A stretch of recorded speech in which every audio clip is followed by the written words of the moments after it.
نبی کریم علیہ السلام نے ارشاد فرمایا کل قیامت والے دن حضرت آدم علیہ السلام دا منبر کرسی اللہ پاک دے آسمان دے تھلے لگی ہوئے گی.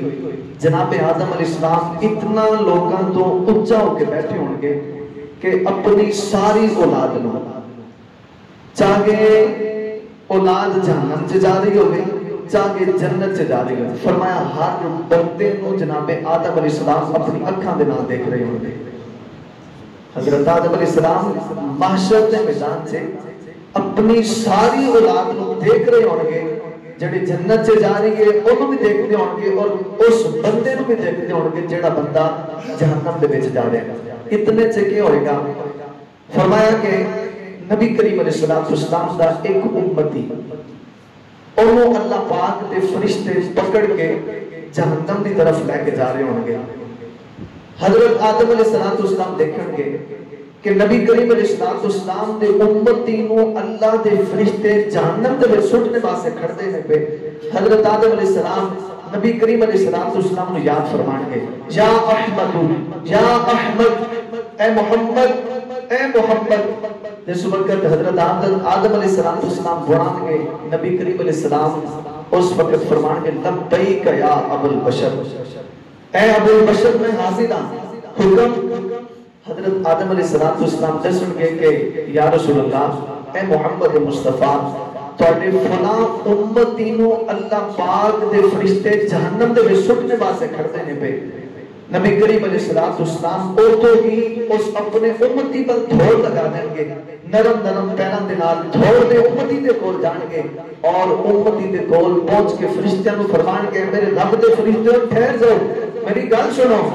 اللہ پاک دے فرشتے کہن کے کہ اسی محکوم ہاں جو سانو حکم ہو جاندا سی وہی کرنے ہاں اس تو ہٹ کے کچھ نہیں کرتے.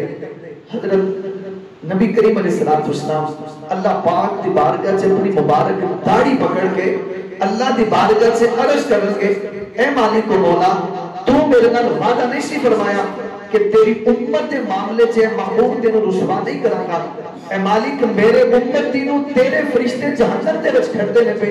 اے مالک تیرا وعدہ سی کہ اے محبوب علیہ السلام امتی دے بارے سے تینوں رسوا نہیں کیتا جائے گا. اللہ تبارک و تعالی دی طرفوں فرشتوں کو حکم ہوئے گا اے میرے فرشتوں میرے محبوب کی گل سنو جو فرماتے نے وہ کر دو اور وہ امتی نو واپس لوٹا دو. جس وقت واپس لوٹایا جائے گا دوبارہ میزان عمل لگے گا.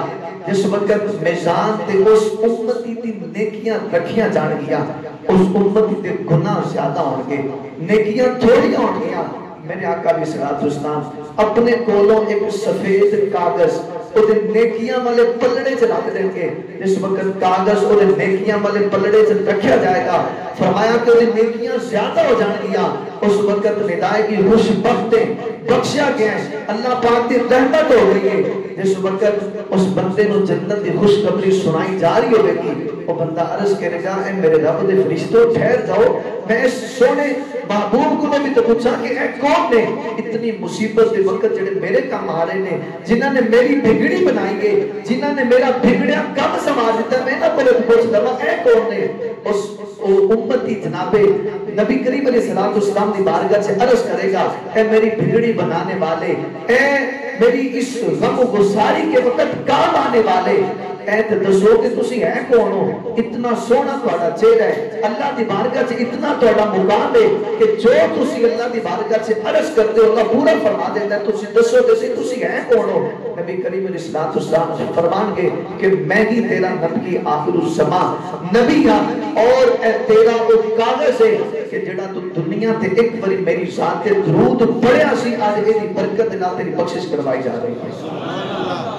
دنیا تے ایک باری درود پڑھیا سی نبی کریم علیہ السلام اس درود دی برکت دے نال اس امتی دی شفاعت فرمان گے اس امتی دی بخشش کروان گے. اور اگر امتی سارا دن کی ساری زندگی درود نو وظیفہ بنا لے تے کیوں بخشش نہیں ہوئی گی کیوں کر اللہ دی رحمت نازل نہیں ہو دیا. لہذا درود کوئی چھوٹا وظیفہ نہیں درود بہت بڑا وظیفہ ہے بہت بڑا وظیفہ ہے درود پاک پڑھنا. اور درود اتنی فضیلتاں درود پاک دیاں کتاباں دے اندر موجود نے، اتنی کسی اور وظیفے دیاں موجود نہیں۔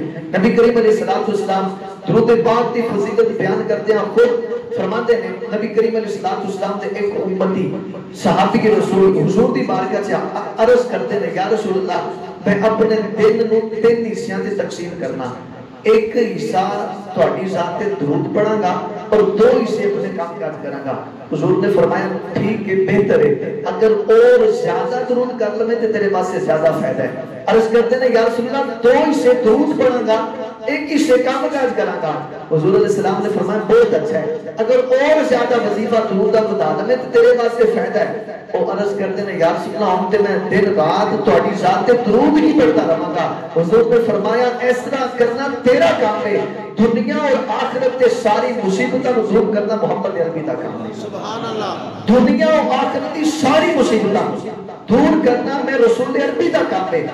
درود پاک کو چھوٹا وظیفہ نہیں، دنیا سے بھی برکتاں ملدیاں نے، آخرت سے بھی برکتاں نے۔ اور ایسا حدیث پاک تو کوئی اے نہ سمجھ لے کہ ماشاءاللہ اس دن درود ہی پڑھتے رہتے سن، نماز نہیں سن پڑھتے۔ یہ تو مراد ہے کہ نماز اور دیگر معاملات تو ہٹ کے جتنا ٹائم بچتا سی سارے ہی درود پڑھتے رہتے سن، سارا ہی درود کے اندر گزار دیتے سن۔ اور ویسے بھی دیکھو اسی کوئی کام کرنے ہیں پہ ڈیرے تے لگے ہیں یا کرے جا رہے ہیں، شہر جا رہے ہیں، پنڈ واپس آ رہے ہیں، آ جا رہے ہیں، اسی موٹر سائیکل سے بیٹھے ہیں، گڈی تے بیٹھے ہیں، موٹر سائیکل سے آنا نہ چلانا، زبان سے موٹر سائیکل نہیں چلانا، زبان تے فارغ ہے، تو کیوں فضول زبان اپنی بند کر کے بیٹھے ہو؟ کھول لو زبان، حضور علیہ السلام کے ساتھ درود پڑھو، دیکھو نہ کوئی کار مصیبت آئے گی، نہ کھانے کے اندر بے برکتی ہوئے گی۔ اگر کوئی بے اولاد ہے درود پاک دا وظیفہ اپنا لے، اللہ نے چاہیا تو انشاءاللہ وہ صاحب اولاد ہو جائے گا۔ اگر کوئی بندہ کسی مصیبت کے اندر پریشان ہے وہ بندہ درود کو وظیفہ بنا لے انشاءاللہ، کیونکہ یہ کام کوئی کام بگڑنے نہیں دیتا بلکہ بگڑے بھی بنا دیتا ہے نام محمد۔ حضور علیہ السلام کی ذات تے درود پڑھنا دنیا تے اپنا وظیفہ بنا لو انشاءاللہ دنیا تے وظیفہ اپنایا ہویا کل آخرت دے وچ بھی تواڈے بہت زیادہ کام آئے گا۔ چند مرتبہ حضور برکت واسطے درود پاک پڑھ دو۔ الصلاۃ والسلام علیک یا رسول اللہ۔ جتنی بڑی فضیلتاں بیان ہوئی ہیں اتنی آواز کو نہیں